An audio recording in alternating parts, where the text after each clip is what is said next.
do on Twitch that's pretty simple. A lot of services like Live and Mixcast are pulling up, where you can actually like physically place yourself in the game, and you can do like one-to-one controllers. So, for example, on Beat Saber, we had what's her name, Brie Larson, right?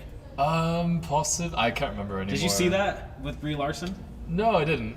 So she was on the Tonight Show just like a few days before Avengers was released. Cool. Yeah. And anyway, they had Beat Saber on the Tonight Show, Jimmy Fallon. Really? Uh-huh. Oh, I might have to go look at that. Yeah. Yeah, and that's actually pretty awesome. So Yeah, that's Jimmy super neat. Fallon was dancing in front of Brie Larson, so it was pretty funny. That's pretty brilliant. Yeah.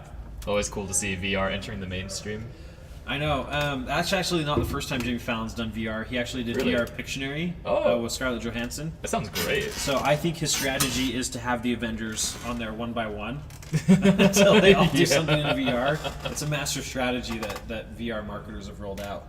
That's great. Hey, well, it looks like the second round has just started again, and they appear to be on the exact same sides. Though, was this a different map? It looks like a different map to me. Yeah, so we have Master Shadow and ServError. Master Shadow laid down the super quick win, right? I think that's one of the quickest wins we've seen here in the yeah, that semifinals. was like 5 seconds. So, in Outer Limits VR saying ServError is in the finals, that's crazy. So we don't know if ServError is like going to pull off some crazy tricks. Yeah. Oh, this is to win. technically, speaking to Outer Limits VR over there, ServError is technically in the semifinals because we only had 4 people for the at-home tournament, so just by default, he's in the semifinals. Yeah, and so we're going to talk a little bit about why we ran the at-home tournament that way. Anyway, but we can see the action currently, right? Yeah. Okay. I don't know if everyone else is seeing this, but for some reason, ServError's stream seems to be cutting and going to black a little bit. I don't know if everyone else can see that, but that's how we're seeing it on our end. Hopefully everyone else is pretty clean. So Brandon's our excellent producer here. Brandon, we just need to check on that everyone can see Master Shadow versus ServError over here. Oh boy. So we're not on the casting deck currently right now, are we? No, we're not. We're viewing the game right now. Great. Yeah. Oh, really? That's super cool. Yeah. What I really enjoy about like the VR esports scene right now is that a lot of the athletes cross over games a lot, and they're also like just very good at all the games pretty much. It's not like other traditional esports where like they're just dedicated to that same game like all year round playing it. But yeah. Oh yeah. So boy. for not everybody knows what we're talking about, with ServError. So Archangel was one of the standout VR esports games from 2018. So that one was actually the very first PvP VR arcade tournament we had ran. We ran a few small trials, but that was actually the first one with 16 arcades, and we ran that across North America. The winners actually made it to TwitchCon in San Jose to battle against Pesky Cashew.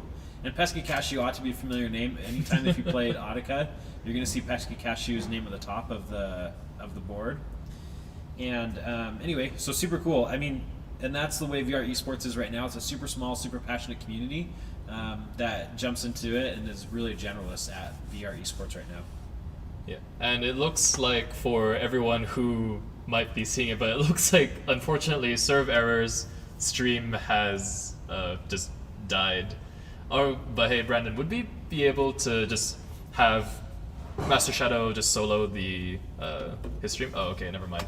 Looks like we're having a little bit of trouble on our server side trying to dual stream this, but on the other hand, it's still watchable, and it looks like Master Shadow is really closing in on ServError at the moment. Yeah, so let's switch back to the action just so we don't miss anything on Master Shadow side. So anyway, this is really cool. What we've been able to do is there's actually this cool little startup called Lightstream. They got funding actually out of Techstars, I think 3 or 4 years ago. And a lot of services are recognizing that streamers want to stream together. And so traditionally when you watch something on Twitch, you can only see like one streamer. But Twitch and a few others have actually, this most recent TwitchCon, they rolled out some features where you can do up to 4 people at once. Hey, we got the solo. Thanks, Brendan. Yeah, thank you, Brandon.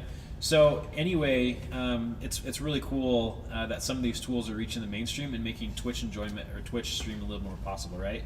So you've always had the NFL, which can instantly switch between that, but they're actually on the NFL side, they're running on like $100,000 cameras and crazy broadcast studios with like 3 or 4 people. A lot of these new technologies like Lightstream are enabling people to check out streams where you can dual stream and Twitch, which is coming up for streams. Actually, and I promise that's not a commercial for Lightstream. No, not at all. They're just a good service. They're a good service, and actually met one person in Oh, but hey, it looks like Master Shadow has completely sweep ServError 2-0. Exciting. Actually, I was looking at the EU bracket, and for every match that was won, it was a 2-0. Like, there was never a 2-1 match, which I find really interesting. I'm really hoping, even for the EU